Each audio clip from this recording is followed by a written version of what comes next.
Dans le cadre du 150e anniversaire de la guerre de 1870-1871, les archives municipales de Limoges, en coopération avec la BFM, présentent une sélection de documents illustrant l'implication des Limougeaux dans ce conflit qui a impacté durablement le pays à la fin du 19e siècle. Mais d'abord, un petit rappel historique.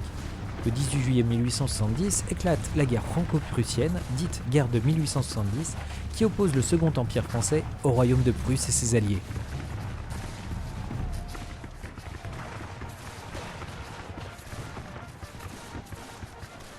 Ce carrefour de l'histoire entre juillet 1870 et mai 1871 voit se succéder la chute du Second Empire, la proclamation de la République, la Commune de Paris et la perte de l'Alsace-Lorraine.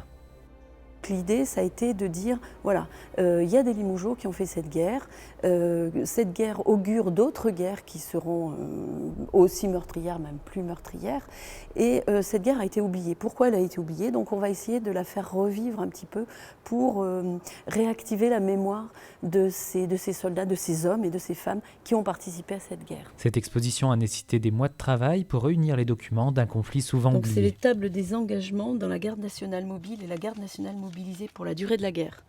Ça date de 1870. On s'est rendu compte que cette guerre était un tout petit peu oubliée quand même, et en discutant autour de nous, on ne connaissait pas bien ni les circonstances de cette guerre, ni les conséquences. On savait juste que c'était une guerre qui avait été perdue, on savait qu'il y avait un monument. C'est ce monument qui est derrière nous et qui a été érigé en 1899, donc bien longtemps après la guerre, quand même, sur l'initiative d'un comité majoritairement composé d'anciens combattants et qui voulait honorer le souvenir et la mémoire de ces combattants qui sont morts. Il y a quelques monuments quand même en France sur la guerre 70, mais celui-ci fait partie des plus beaux monuments parce que la statuaire est très imposante. Alors on a les noms également, il y a eu des noms qui ont été gravés, donc il y en a 903.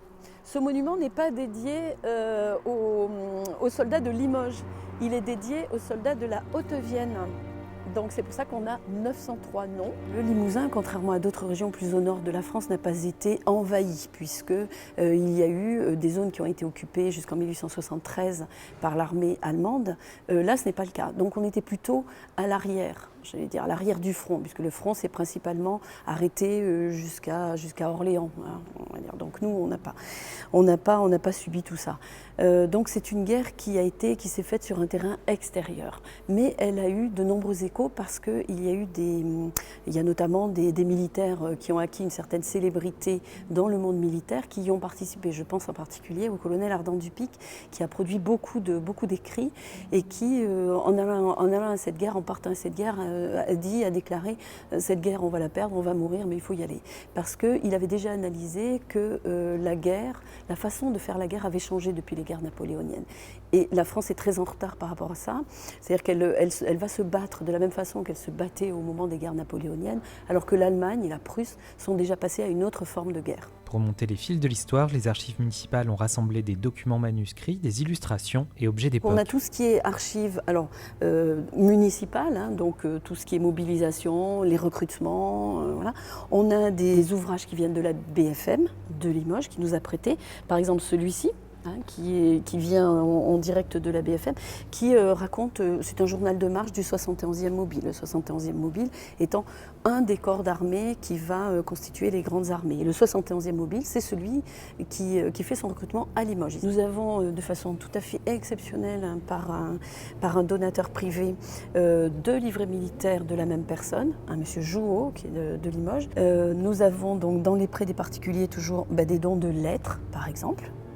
Donc les lettres d'Hubert Durand, qui a fait toute la campagne dans l'armée de la Loire. Il y a environ une trentaine de lettres qu'il a fallu dépouiller, donc c'est pour ça qu'on dépouille ces lettres. C'est assez compliqué parce que en fait, l'écriture n'est pas du tout la même. Par contre, c'est extrêmement descriptif, donc du coup, on peut imaginer tout à fait être sur le champ de bataille. N'envoyez rien que par des personnes sûres de rejoindre le bataillon. Le temps me manque. Cette exposition à découvrir jusqu'au 17 janvier prochain permet de remettre en lumière un pan de l'histoire, notre histoire, car il faut souvent tourner la tête vers l'arrière pour regarder droit devant.